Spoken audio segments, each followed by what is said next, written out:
श्री हरि विष्णु दोस्तों, आज द्वादशी तिथि है और आज विजया एकादशी व्रत का पारण किया जाएगा।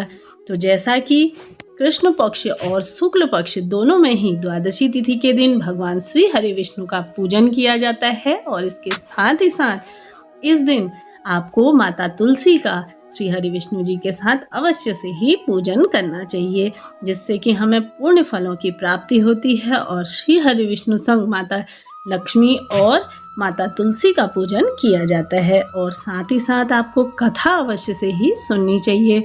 अपनी भूल चूक के लिए क्षमा याचना करते हुए शुद्ध और सात्विक भोजन बना करके आप सभी को पारण करना चाहिए। इसके बाद कथा प्रारंभ करते हैं। एक समय की बात है, पूर्व जन्म में एक लड़की थी जिसका नाम था वृंदा। वृंदा राक्षस कुल में जन्मी हुई एक बच्ची थी जो बचपन से ही भगवान श्री हरि विष्णु की भक्त थी। जब वह बड़ी होती रही तो उसका विवाह एक राक्षस कुल में एक दानव राज जलंधर से संपन्न हो गया। राक्षस जलंधर समुद्र से उत्पन्न हुआ था। वृंदा बड़ी ही पवित्रता स्त्री थी, सदा अपने पति की सेवा किया करती थी। एक बार देवताओं और दानवों में युद्ध हो गया। जब जलंधर युद्ध पर जाने लगा तो वृंदा ने कहा, स्वामी आप युद्ध पर जा रहे हैं, आप जब तक युद्ध में रहेंगे मैं पूजा में बैठकर आपकी जीत के लिए अनुष्ठान करती ही रहूंगी। जब तक आप नहीं लौट आते मैं अपना संकल्प नहीं छोड़ूंगी। जलंधर तो युद्ध में चला गया और वृंदा का व्रत का संकल्प लेकर वह पूजा करने के लिए बैठ गई। उसके व्रत के प्रभाव से देवता भी जलंधर को नहीं हरा पाए। वे देवी देवता भगवान श्री हरि विष्णु के पास पहुंच गए। तब भगवान बोले, वृंदा तो मेरी परम भक्त है, मैं उससे छल नहीं कर सकता। इस पर देवता बोले कि हे भगवान, दूसरा तो कोई उपाय है ही नहीं, तो आप ही बताएं कि हम क्या करें, हमारी मदद कीजिए। इस पर भगवान विष्णु ने जलंधर का रूप धरा और वृंदा के महल में पहुंच गए। वृंदा ने जैसे ही अपने पति को देखा तो तुरंत पूजा में से उठ गई और उनके चरणों में छूकर बोली। इधर वृंदा का संकल्प तो टूट गया, उधर युद्ध में देवताओं ने जलंधर को मार दिया और उसका सिर काटकर अलग कर दिया। जलंधर का कटा हुआ सिर जब महल में आकर गिरा तो वृंदा ने आश्चर्य में भगवान की ओर देखा, जिन्होंने जलंधर का रूप धारण किया हुआ था।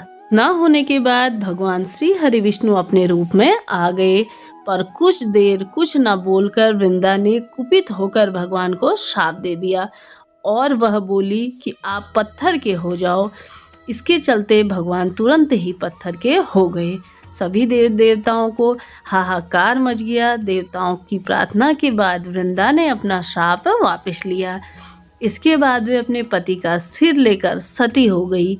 उनकी राख में एक पौधा निकला। तब भगवान श्री हरि विष्णु जी ने उस पौधे का नाम तुलसी रखा और कहा कि मैं इस पत्थर रूप से ही विवाह करूँगा, जिसे शालिग्राम के नाम से तुलसी जी के साथ पूजा किया जाता है। इतना ही नहीं, उन्होंने कहा कि किसी भी शुभ कार्य में बिना तुलसी के भोग नहीं लगेगा और ना ही उसे स्वीकार किया जाएगा। और तुलसी जी से पूजा होने के लगी कार्तिक माह के में तुलसी जी का विवाह हुआ शालिग्राम साथ, और साथ ही साथ देव उठनी एकादशी के दिन इसे तुलसी का विवाह रूप मनाया गया। तो इस तरह से माता तुलसी की कथा थी। इसी तरह से आप द्वादशी के दिन माता तुलसी और श्री हरि विष्णु का पूजन करिए और अपनी पूजा पाठ को सफल बनाइए। पारण के समय आप सभी शुभ समय में ही अपना पारण करना चाहिए, क्योंकि इस दिन व्रत खोलने के जैसा माना जाता है कि एकादशी का व्रत जैसे सर्वश्रेष्ठ होता है, उसी तरह पूर्ण रूप से अगर फल प्राप्त करना चाहते हैं तो शुभ मुहूर्त में ही आपको पारण करना चाहिए। दान दक्षिणा अपने पंडित जी के निवृत्त आपको कुछ न कुछ अवश्य से ही उन्हें भिजवाना चाहिए। इसके बाद शुद्ध सात्विक आप भोग लगाइए, उसी में से प्रसाद स्वरूप लेकर के आप सभी को अपना व्रत खोलना चाहिए। क्षमा प्रार्थी हो जाएं, अपनी भूल चूक के लिए माफ़ी मांग लें। वीडियो उपयोगी रहा हो तो वीडियो को लाइक शेयर अवश्य करिए। मिलते हैं अगली वीडियो में, तब तक के लिए राधे राधे।